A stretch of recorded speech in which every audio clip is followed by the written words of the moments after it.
Hey, what's up, kiddo? 2026 is looking to be a strangely stressing year, all things considered, and my photography is not an exception. I guess my photography isn't exactly what I'm talking about, it's my filmography that has been taking a beating. I did lose the charger to my main camera, my Canon, um, which kind of sucked, but I have other digital cameras and I definitely did take photos in the meantime. But I had a really big project set up to customize and use this 8mm camera I got at a flea market for about $3. And I hope I can fix it. I hope I can fix it because I painted it to look like a tuna can, and as soon as I painted it and I started to show it off and I was starting to figure out how to get it to work in my workflow, gear popped out of place and it broke and it won't read tapes now. I think the mechanisms to make it rewind and play and work correctly doesn't work without that gear, and I still have the gear, but I've never worked on something this small. Like, as far as a VCR mechanism, I don't know if I'll be able to fix it. If I can't get it to actually record on an 8mm tape, I still really like the lens and how the eye works on it. So I'm hoping if I can get that, I might be able to Frankenstein some kind of recording setup. I've seen people take security cameras and get usable footage off of them. So it can't be impossible. And I really like that I made it look like a camera. What are you gonna do though? If I can't get it to work, I do have a VHS-C camcorder that I just need to get it back out from my in-laws. And goal is I want to have all of my footage come off of an actual physical format. I think it has a better natural look to the eye. I'm using an iPhone right now. I have other options, but the iPhone is the best quality. And if I'm not getting that like warm home movie vibe, I might as well choose. In the past, I used this Samsung camcorder my mom got me when I was about, I want to say 17. I used to use it for the school news, do skits and stuff with. It has an okay lens on it. You can do 1080p video, full 60 frames per second. And it was pretty good for its time, but we're getting to, it's almost 10 years old, and even whenever she bought it, it wasn't the newest camera. So like I can definitely tell when I'm using it. It's not in a nostalgic way, it's just a little fuzzy. Not that it's useless. Like, it's still a pretty good quality camera. I think it's going to become something I use while I'm actually on location to get B footage, things like that. But I really want to get one of the camcorders set up just because they have this warm vibe. I also think my face looks the way it looks when I look in a mirror. And I don't have the knowledge to be able to describe what I mean, but the me I'm seeing on this phone screen is not the me I see when I look at myself. Like, I'm too thin, if that makes sense, on this camera. Like, and I don't mean like a weight thing, because like I'm fat in both. I'm a big guy, but like my face, when I look dead on especially, and I look on most modern cameras, and even with that little white Samsung that I have, I feel like there's a effect that goes on, and I don't like that because that's not how I see. Like, I see it with other people too when I record people on it. It's like it squishes, and I don't like that because I see more of a broad face whenever I'm talking to people with it. So I'm trying. I would much prefer to have those camcorders, or maybe even get a nicer, more modern camera, because I have played with other people's cameras and like I don't notice it as much unless it's like a small camera lens. I think I'm not the smartest man when it comes to like lens shape. I understand the different millimeters and like when to use them on like a photography camera, and I don't notice this on my photography cameras. It's just my video cameras that have like a digital zoom instead of a mechanical.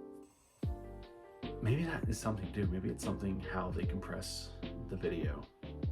I don't know. A smarter man than me could probably explain it. I don't like how. Those struggles aside, as I mentioned, I also lost the battery charger for my Canon, which, for those who are probably in the same skill level as me with cameras. I've only been doing this for a couple years, and then the first 2 of those years I only did it every now and then.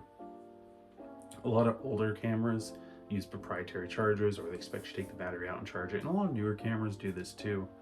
But it made me really envious of those like point and shoot cameras that just charge on a Type-C, because I've had my camera and I have it set up at my desk, and it's just been taunting me as I struggle with this goddamn Nikon Coolpix that I have. This thing, I went from being lukewarm on it. I picked it up in the same haul that I got that camcorder, and I thought it was gonna be like an everyday carry. It's something a little bit more. It's already damaged, so I thought it'd be a little more. If I lose this thing, I won't cry. And now I want to lose this thing. I'm thinking of donating it, maybe giving it to someone who like doesn't have a camera at all. Like maybe one of my nieces was showing an interest in photography. If she hasn't gotten a good camera yet, I may give it to her. But from going from my Canon, where I have complete control of everything, and like I can adjust how fast I'm taking my photo, exactly how I'm zooming in. It's not that optical zoom where it all comes out. Having a full manual control of things, and it being things I twist and turn to get to that, to going to everything through a digital screen, and I have to sit there and traverse through confusing menus to change anything, and I have to go through the menus to change anything ever. I wanted to pull my hair out, which sucks because I just shaved my head before the end of the year, so my hair's so short I can't grab it, so I'm just stuck in camera. And like, I like Nikon Coolpix for the most part. I'm probably gonna get another point and shoot. My wife has a short point and shoot like Digicam, a little red one, and we've gotten some really nice photos on it. And I can get good flash photos with this Nikon, but every time I take a regular photo in daytime, which is when I usually have a chance to, you know, go do photography, it just looks like a streak. There's just something off about it. And I understand this camera was designed for like families at birthday parties or sporting events. Like, it's not meant for the artsy crap that I try to put it through in the first place. I understand. I am not the target demographic for this camera. But comparing it to the little one, the little point and shoot one, that I know is cheaper, it takes AA batteries. It by all means should be the worst of the two of them, just from the features that are in it. Has the same UI, the same name, it's a smaller point and shoot that can fit in my pocket. I enjoy messing with the controls on that. It feels intuitive on that, with its little like knob at the top to cycle through everything. I don't get mad when I have to adjust that, and maybe it's something in my head, since I see it as a smaller thing, I'm seeing it more as a toy, so I don't want to mess with all the like different things, mess with the aperture and mess with what stop I'm in or anything like that. But whenever I have the bigger thing and I can zoom and I have the features, I'm gonna want to mess with it. I don't want to just have it stuck in auto, which, especially because like with the damaged one I have, its auto isn't the best. It just sucks at focusing, so I usually have to put it back into manual and deal with all the settings individually. And it could just be the one I have. But it has been so frustrating to the point where I haven't even been having fun when I touched it. It has been sitting in the backseat of my car since the last night I took it out, because I dropped it and it deleted everything I had just taken. And I was taking some dope ass pictures of this, I think it's a taqueria in town. It's a green building, the light was yellow, and it was making this really like early 2000s PlayStation vibe, which is my fucking shit. And it's all gone. I did take some actual like film photography things on my Minolta, but I don't have the money to develop it, and I've only got 2 shots on that roll used so far, and they're both of that taqueria so far. I said times. But I really hope those turn out. If not, I'm gonna have to go back there. And I live in a small town, so like you don't see a lot of like photographers just doing stuff. I always have this like anxiety that someone's gonna ask, what are you doing here, and not believe me when I'm like, oh, I just think it looks pretty. Because the places that my eye always gets drawn to is run down small town locations. Like, I like looking at things that's everyday for some people, but it's a specific everyday, especially when those locations do become abandoned or rundown. It's like, this has been going on since the 80s and it's a family-owned business. They don't really keep up with it, but the service they provide makes it so like they're not having customers. I love the vibe, but the downside of it is if you're hanging out there at night, I understand someone assuming crime is the only reason someone would be, but those have been the trials and tribulations of so far this year. I meant to do a video like just due to how busy it was with my day job. I just kept putting it off. It's not a good excuse. It's what happened. But real quick, I do want to talk about some of the photos I have taken. Most of these were taken on my iPhone because I haven't had my battery charger until actually today for my Canon. But even working with that limitation of using my iPhone, I got some photos I'm really proud of. This happened during the freeze in Texas. It wasn't as bad as 2021, but it was definitely notable. I say these, I'm probably only going to be showing this one. It is a really aesthetic photo of a building across from where I work. I'm not really showing them publicly because they're mostly just light studies. I've been working with a lot of black and white photography, and I'm starting to actually see that show up in my color photography work, and it's making my color photography work feel more intentional, which I really like.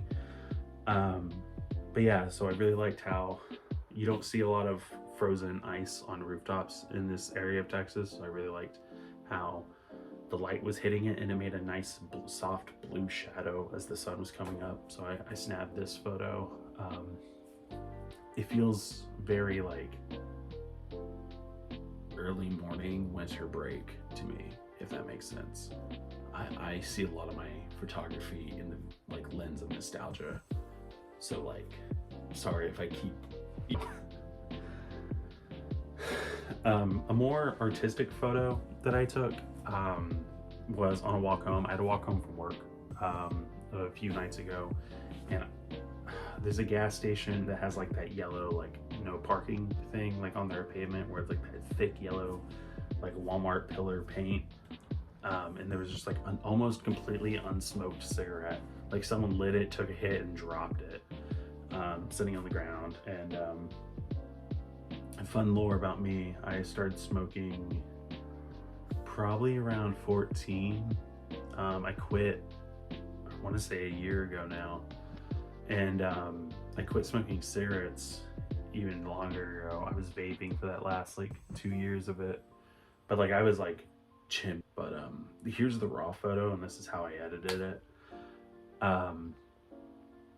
It just caught my attention. I still crave cigarettes a lot, and like there's something about like the yellow that like I felt like it hypnotized. Like I stopped in my tracks and looked at it, and I had to pull my phone out, which I don't know if you've shot photos on an iPhone before. I fucking hate live photos. Can we just talk about how much I hate that for a sec?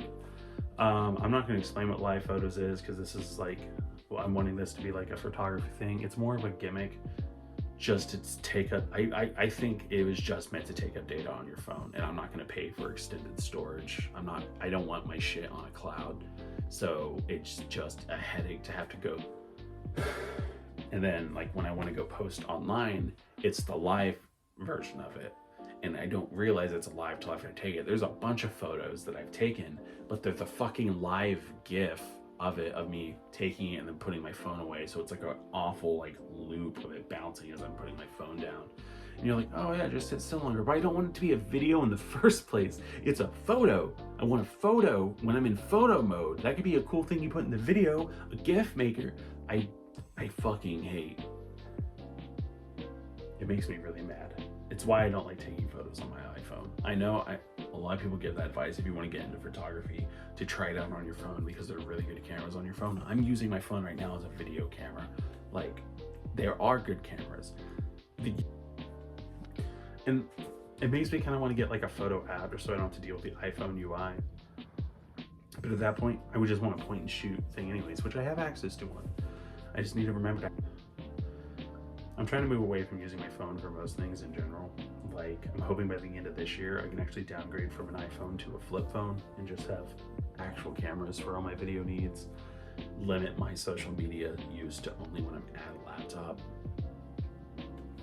I don't think that'll truly happen though until I have my own laptop. Right now I share with my wife, and it's mostly used for gaming, so I don't want to like bog it down with all my raw. So hopefully I can upgrade that sometime this year and be more consistent about these videos. Other than the cigarette photo, I also took a really cool photo here. I was messing around with, this is gonna sound gross. So I was taking the oil from my nose and smearing it on my iPhone camera. It's unhinged. But what I was trying to do was mess with how the lens flare was affecting on the light when I looked at light. And I was at this one-way street sign, and I was doing that, and I was doing this like throughout my whole walk home, but I got this really cool shot where it's like they were like perfect like crosses of like coming from the lights behind the street sign, and everything is red. You could just barely read it. It's very aesthetic. It's something I think you could use on a like a textbook photo. It reminded me of one of those. It's not something I would definitely put in like a I don't think I'll ever print this photo out. But I was having fun. It makes me kind of want to get filters that I can kind of fuck with things that aren't my bodily fluids. But it's still a cool photo. Last month I wanted to do a thing where I talked about some of my favorite photos from last year. There's a few I could bring up. This one of my cat. I took this with that Polaroid wave that I did a review of, where it was like his reflection coming back. I liked playing with that. It was green. It made it feel kind of like a memory. I love playing with nostalgia as like a theme, especially when it's like nostalgia for something that's still happening. I don't know what you would call that emotion, but I really like playing in that mind field. Other than that, I went to a family reunion. So my dad, he's not a serious man. He's honestly the funniest dude you'll ever meet. And he's not trying to be funny, but he has lived a hard life, a fast, hard, drug-riddled life. And he's just a dad now. Like, he is kind of boring nowadays, which is nice to say. He doesn't get up to trouble. But with that sobriety, with that clear head, and especially since he's raising my little brother who's still a kid, you start talking to him and he's just acting normal. Then he brings up the wildest crime you've ever heard of anyone committing, and that's the only time I see him ear to ear smiling. Like, because he's sane now, so he knows how crazy this is, and he's like, I don't know how I'm still here. And I fucking love that energy about dad, because it's like, how did he survive long enough to conceive 3 children? No clue, but he did, and now he just talks to them like normal people. And so that's something I thought was unique to dad. At the family reunion, he was talking to his cousins about crimes they committed against each other in their 20s and teens, stealing each other's cars, beating the shit out of each other, like violent fucking things. But they're all in their 50s, 60s, like late 40s at the youngest. They're chill now, they've had lives, so they're now just talking in telling the other sides of these events that went down, so they are getting for the first time a full picture of these events. And it is the widest smile I've seen my dad have in years, and it's him in the middle talking about how he stole one of the other guy's cars and how it's parked somewhere.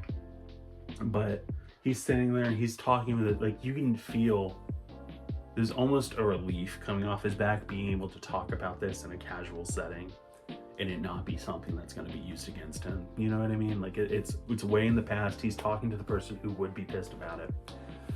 And there's just like a mutual understanding between them. And it's probably my favorite photo I've gotten of dad. I don't have a lot of him being like jovial. Like usually if he's smiling because something funny's happening, there's a bit of a stiffness to it. Like I relate that too. Like my natural position is very bitchy looking. Even when I'm smiling, a lot of people will ask why I'm upset. Like I'm looking at myself in the camera right now. I feel like I'm smiling. Is this the face of a happy man? Because I feel pretty happy. So even whenever I do smile, though, it's like it's a half-assed smile. Like there's a I'm not even gonna try to say the word. That doesn't feel like a genuine smile to me, and like I don't look genuine when I smile. It's usually it's I don't know. It just doesn't look natural on me. And my dad's the same way. So whenever a natural smile does whip out, it's always noticeable, and he's usually killing the room when he does it. And that's what I captured in this photo.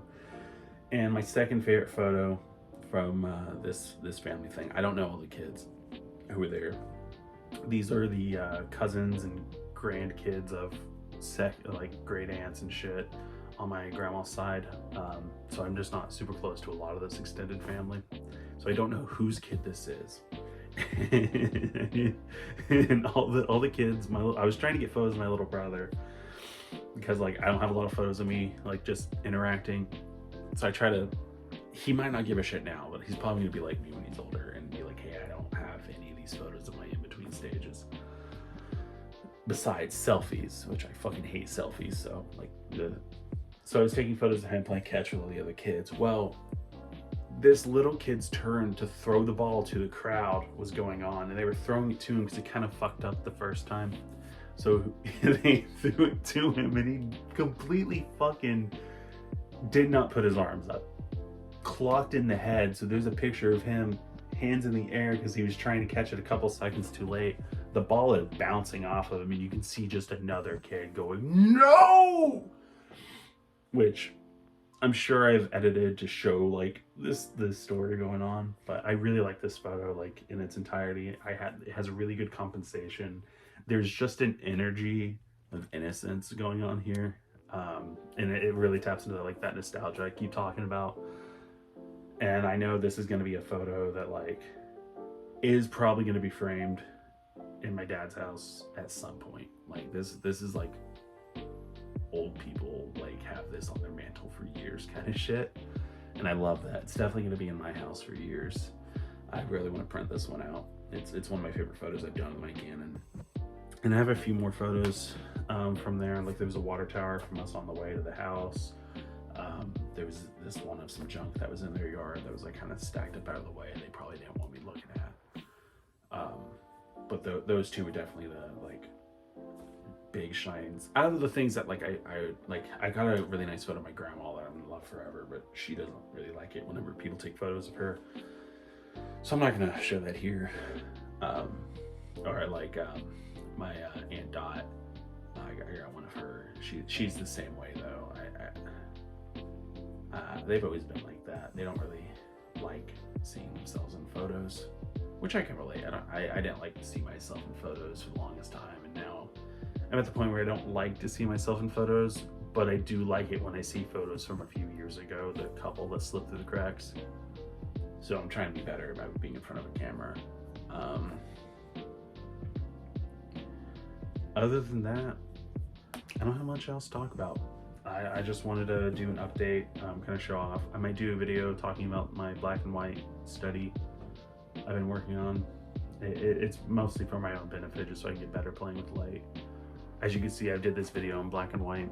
I'm doing better about like my lighting in general, how to like, flatter my features in lighting. I'm hoping I can maybe do a little bit more portraiture. I do a lot of like, I'm not comfortable putting people in front of the camera, and I think it comes from that like growing up I didn't like being in front of the camera, so I assume it's negative when I'm finding that most people don't give a shit. And if they do give a shit, I could just delete it. Unless I'm with film, then I can just say I'll eat it. But yeah.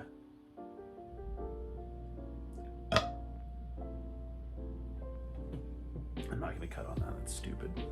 Bye.